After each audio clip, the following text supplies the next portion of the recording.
Hello, it's time for a new patch again.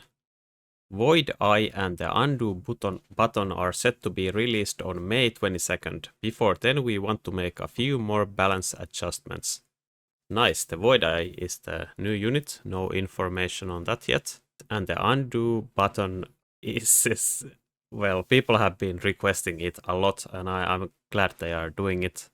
So from this patch I expected a lot of Hound nerfs, but there's only 3% attack nerf on the Hound.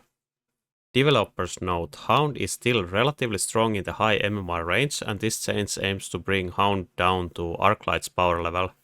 I would have expected a lot more, but I played this game for a long time, and even small changes change things a lot, so who knows, maybe this is enough.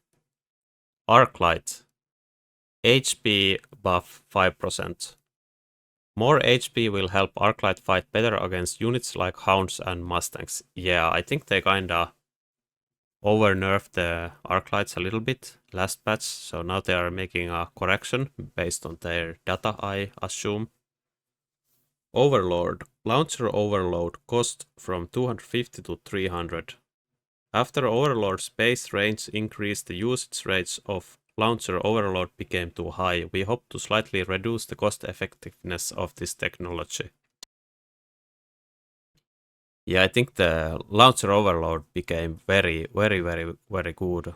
Like the range change allowed you to put the overload behind sledgehammers and still have range for the sledges to tank for the boats when you detect launcher overload.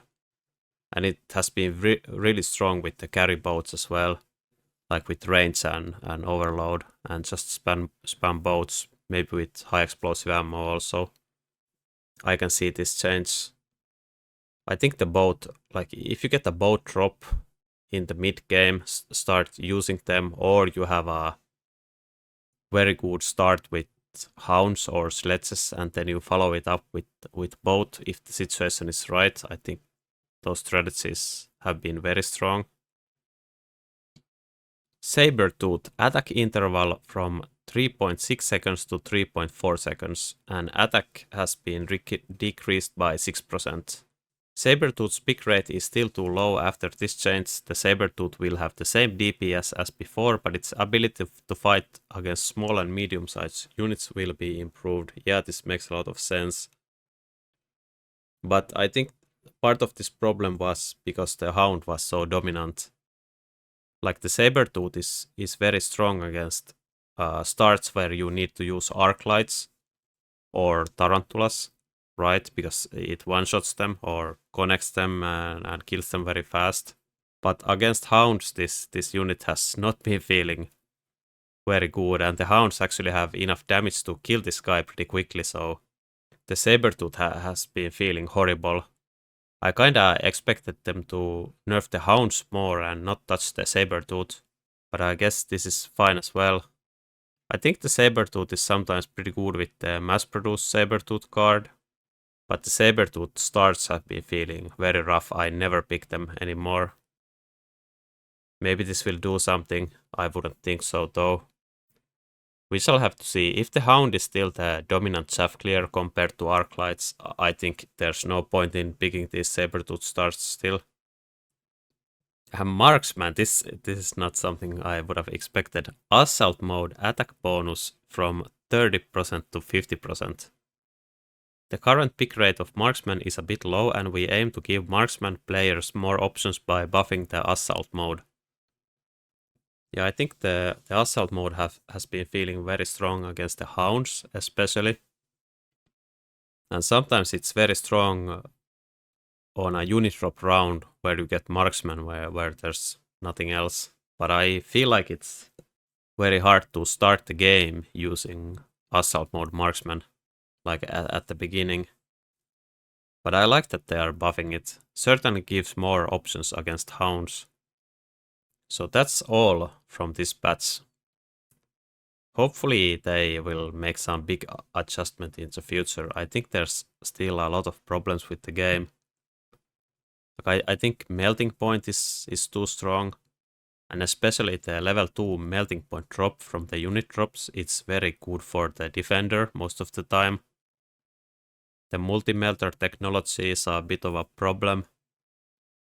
The level 2 factory with armor is a big problem, I think. It makes the late game feel like rock, paper, scissors most of the time, because you have to expect the factory, blind counter it with a lot of resources, otherwise you die. Then I think the Farseer unit drop early on is too strong. I also think Charge Shot Phoenix is too strong. Maybe there's something else as well, I forget. Well, unit drops in general should receive some changes, I think, and the spells have been... the spells are way too strong in this game. So I hope they will fix these issues in the future. I think this is kind of a weird patch, but they probably have good data related to it. So maybe this like change of the Hound and Arclight gives some balance to the game. But we shall see. I think the Hound is still the dominant chaff clear, right? It has to be with changes this small. I know there's a lot of new Mechabellum players out there, maybe just now listening to this. So I want to tell you that I have a lot of guides on my channel. You have probably found my rules for doubling your MMR video and stuff like that, but I can't believe my mobile beacon guide has such a low view count. I think the mobile beacon is such a powerful tool you really need to learn how to use. And with the mobile beacon you can do crazy stuff like this. So here we are in a defensive position, the enemy is pushing us, and you can basically pull half his army away. So I teach in my mobile beacon video how to do stuff like this and how to pull enemies away, how to use it to cover your flanks from spells, etc. Everything. It's a very powerful tool. Please watch the video, I really recommend it. It's probably the most important content you will watch about Mechabellum. Please do it.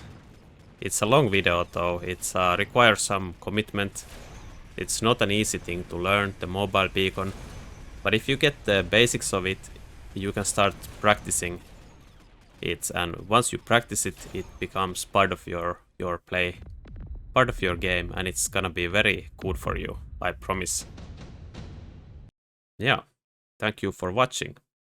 See you next time.